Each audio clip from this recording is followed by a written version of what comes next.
अब सुनो, हर एक से हजरत उमर ने पूछा,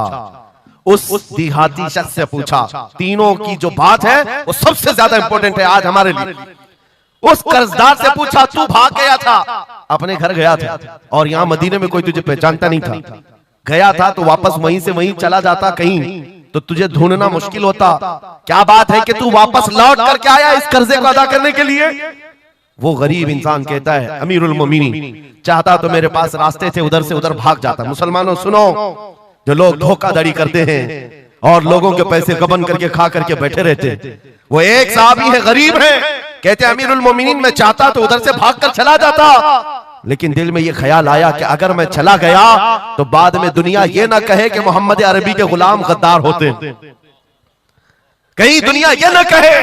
कि मोहम्मद अरबी के गुलाम धोखेबाज होते हैं। मेरे अमल से मेरे नबी की बारगाह में कोई उंगली ना उठाए, इसलिए मैं वापस आ गया।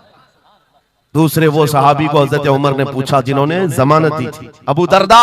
तुम तो इसको पहचानते भी नहीं थे, तुमने जमानत क्यों दे दी? क्या यकीन था तुम्हारा कि ये आएगा?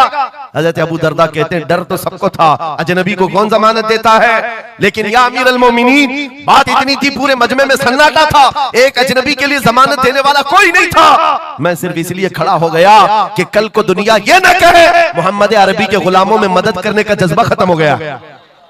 कोई हुजूर के बारे में यह ना कह दे कि इनके गुलामों में रवादारी खत्म हो गई है,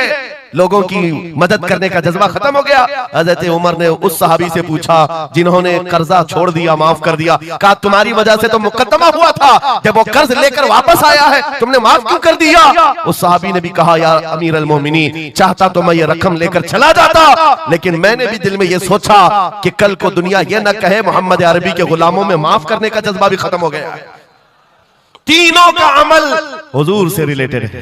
तीनों का अमल नबी पाक सल्लल्लाहु ताला अलैहि वसल्लम से ताल्लुक रखता है। सुन्नियों, क्या आज हमारे हर अमल के साथ हमें ये नहीं सोचना चाहिए दुकान में बैठकर हो सकता है तुम 1 रुपया ज्यादा किसी को डाल दो, 1 रुपये से तुम्हारा कुछ होता नहीं, लेकिन साथ सामने आए हुए आदमी का ईमान बिगड़ न जाए, कहीं तुम्हारा चेहरा, तुम्हारी दाढ़ी, तुम्हारी टोपी, तुम्हारे नाम से वो दिल में ये नफरत ना पाल ले कि मोहम्मद अरबी के गुलाम छूटे होते हैं, नाउज़ बिल्लाह। तुम्हारे अमल से नबी पाक सल्लल्लाहु ताला अलैहि वसल्लम की तरफ उंगलियां उठाई जा सकती, इसलिए